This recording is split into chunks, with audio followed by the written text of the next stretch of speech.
عمومی طور پہ لوگوں سے لوگ ہنس ہنس کے بات کر رہے ہوتے ہیں، گھر میں ان کا رویہ کچھ اور ہوتا ہے۔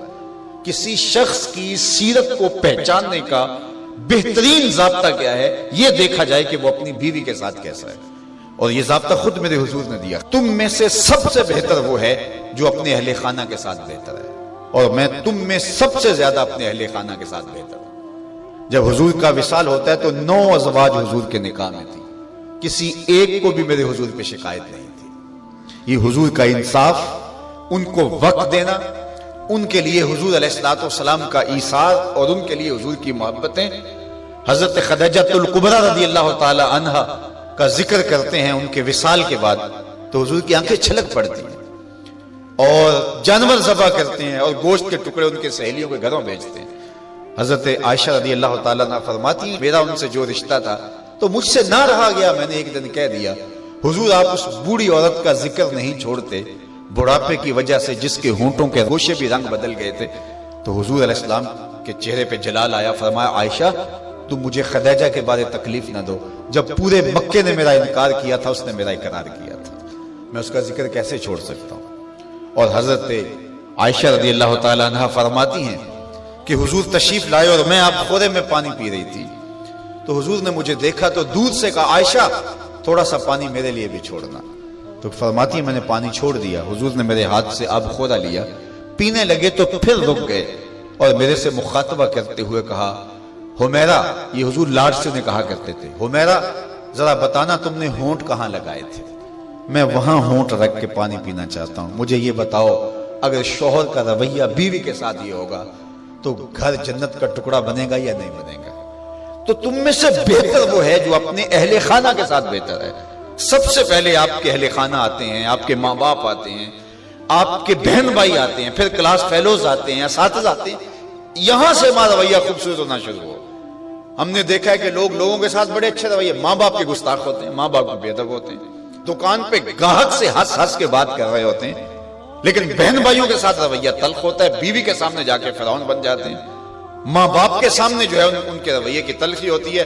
سارا دن جی ہمارا پیشہ ایسا ہے لوگوں سے ہنس ہنس کے بات کرنی ہے، لیکن جن سے آپ ہنس کے بولیں گے ماں کے کلیجے میں ٹھنڈ پڑ جائے گی اور باپ نہال ہو جائے گا، اس کے سارے دن کی تھکن اتر جائے گی، اس سے ہنس کے نہیں بولتے ہم سارا دن کے تھکے ہوئے آئے ہیں، سارا دن کس سے ہنس ہنس کے بولتے رہے ہو، یہ تمہارا اخلاق نہیں تھا، یہ تمہاری بناوٹ تھی، یہ تمہارا تصنع تھا۔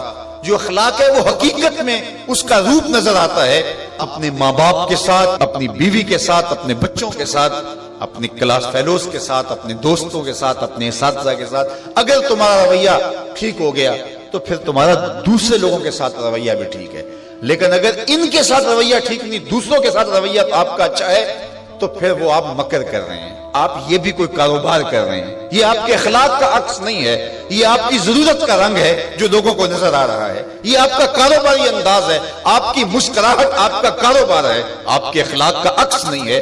اگر اخلاق کا عکس ہوتا تو ماں کو بھی ہنس کے ملتے۔ میں وہ جو لفظ آپ کو کہے کہ حضور کمزوروں کا بوجھ اٹھایا کرتے تھے، تو آج بیٹی اگر ماں کا بوجھ نہیں اٹھاتی، بیٹا باپ کا بوجھ نہیں اٹھاتا، تو اس نے کسی اور کمزور کا بوجھ کیسے اٹھانا ہے؟ ماں گھر میں تھکی ہے سارے دن سے اور بیٹی جو ہے وہ آئی ہے اور وہ بھی ماں سے مطالبہ کرتی ہے کہ میری ضرورت میرے بستر پہ، میرے ٹیبل پہ پوری کرو، اور تھکی ماندی سارے دن کی ماں کی وہ مدد کرنے کے لیے تیار نہیں ہے، تو جو سکی ماں کی مدد نہیں کرے گی اور جو بیٹا سکے باپ کی مدد نہیں کرے گا تو وہ کسی کی مدد نہیں کر سکتا۔ آغاز یہاں سے ہوتا ہے، یہاں سیرت کا حقیقی رنگ نکلتا ہے جس سے ہماری طبیعتوں کے اندر وہ چیز عملاً راسخ ہوتی ہے۔ اس لیے میں اور آپ حضور کی سیرت کو اپنی روح کے اندر اصل طور پہ اتاریں اور وہ ہمارا جزو لا ینفک بن جائے، وہ ہماری فطرت ثانیہ بن جائے، وہ ہماری عادت کا حصہ بن جائے، اور وہ خوشی اور وہ مسکراہٹ جو محض کاروبار کے لیے اور عادت کے لیے نہ ہو بلکہ انسان کی طبع کا حصہ ہو، وہ آپ کے غم غلط کرے گی، وہ آپ کو طمانیت قلب دے گی، وہ آپ کو قرار باطن عطا کرے گی۔ ویسے ہنس ہنس کے بولیں تو وہ ایک مکر ہوگا، اس سے تو جبڑے تھک جائیں گے، اس سے تو جو ہے وہ آپ کو کچھ فائدہ ہونے والا نہیں ہے۔ تو آئیے میں اور آپ اپنے آپ کو حقیقی عملی زندگی کی طرف لے جائیں۔ بلکہ صوفیہ فرماتے ہیں اگر خوبی دیکھنے کا شوق ہو تو کسی اور میں دیکھو، اور برائی دیکھنے کا شوق آئے تو اپنے اندر دیکھو۔ اگر انسان اپنی زندگی کے اندر یہ رویہ بنا لے تو زندگی میں حسن آ جاتا ہے. لیکن ہمارا جو عمومی رویہ ہے، ہم برائیاں اوروں میں دیکھتے ہیں اور خوبیاں ساری اپنے اندر دیکھتے ہیں. وہ کیا کسی نے کہا تھا کہ کسی کی طرف انگلی اٹھانے والا ذرا غور تو کرے کہ باقی انگلیاں اس کی اپنی طرف اٹھ رہی ہیں، تو ذرا تدبر تو کرے، ذرا غور تو کرے. اس لیے فرمایا اگر اس کی کوئی عادت تمہیں ناپسند ہے، ناگوار ہے، تو کوئی اس کی ایسی عادت بھی ہوگی کہ جو تجھے پسند ہوگی. اس عادت کو دیکھ کر کے تم اس کے ساتھ محبت کر سکتے ہو. اور آقا کریم نے یہ بھی فرمایا خیرکم لأہلہ وآنا خیرکم لأہلی، تم میں سے بہتر وہ ہے جو اپنے اہل خانہ کے ساتھ بہتر ہے. اور فرمایا تم میں سے سب سے بہتر میں ہوں جو اپنے اہل خانہ کے ساتھ بہتر ہوں. حضور اپنے اہل خانہ کے ساتھ جو حسن سلوک کیا ہے، تاریخ اس پہ گواہ ہے. جب آقا کریم کا وصال ہوا 9 بیویاں اس وقت حضور کے نکاح میں تھیں، اور آقا کریم علیہ السلام کی ایک بیوی کو بھی حضور پہ شکایت نہیں تھی. جبکہ اتنی کثرت سے ازواج ہوں تو اس وقت شکایت کا پیدا ہو جانا لازم ہے. لیکن اس انداز کے ساتھ حضور نے حسن سلوک کیا ان کے ساتھ، ان کے درمیان عدل قائم فرمایا، اور ان کے ساتھ محبت جو حضور کی تھی وہ مثال ہے. ایک حضرت سیدہ طیبہ طاہرہ حضرت خدیجہ الکبریٰ رضی اللہ تعالی عنہا کا جب آخری وقت آیا تو انہوں نے اپنی بیٹی حضرت فاطمہ الزہرا رضی اللہ تعالی عنہا کو بھیجا، کہا جاؤ اپنے باپ سے چادر مانگ لاؤ. تو سیدہ فاطمہ حاضر ہوئی، عرض کی امی چادر مانگ رہی ہے. تو حضور علیہ السلام نے فرمایا بیٹا اپنی ماں سے پوچھو نا چادر کیا کرنی ہے. تو حضرت خدیجہ الکبریٰ رضی اللہ تعالی عنہا کی خدمت میں پوچھنے کے لیے حضرت فاطمہ واپس آ رہی ہیں تو حضرت نبی رحمت صلی اللہ علیہ وسلم بھی پیچھے آ گئے.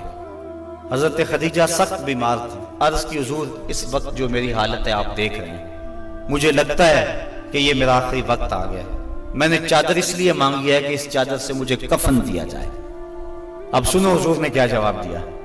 آقا کریم کی آنکھوں میں آنسو آ گئے اور فرمایا خدیجہ تو نے تو چادر مانگی ہے، لو اردت جلدی لا آتیتک، اگر تو میری جلد بھی مانگتی میں وہ بھی اتار کے دے دیتا. یہ ہے محبت بیوی کے ساتھ، یہ ہے پیار کا رشتہ. حضرت ام المومنین سیدہ عائشہ صدیقہ رضی اللہ تعالی عنہا فرماتی ہیں حضور کثرت سے حضرت خدیجہ کا تذکرہ کرتے تھے. ایک دن مجھ سے نہ رہا گیا، میں نے کہا حضور آپ اس بوڑھی عورت کا تذکرہ نہیں چھوڑتے. تو حضور نے فرمایا عائشہ مجھے خدیجہ کے بارے تکلیف نہ دو، جب پورے مکے نے میرا انکار کیا تھا اس نے میرا اقرار کیا تھا.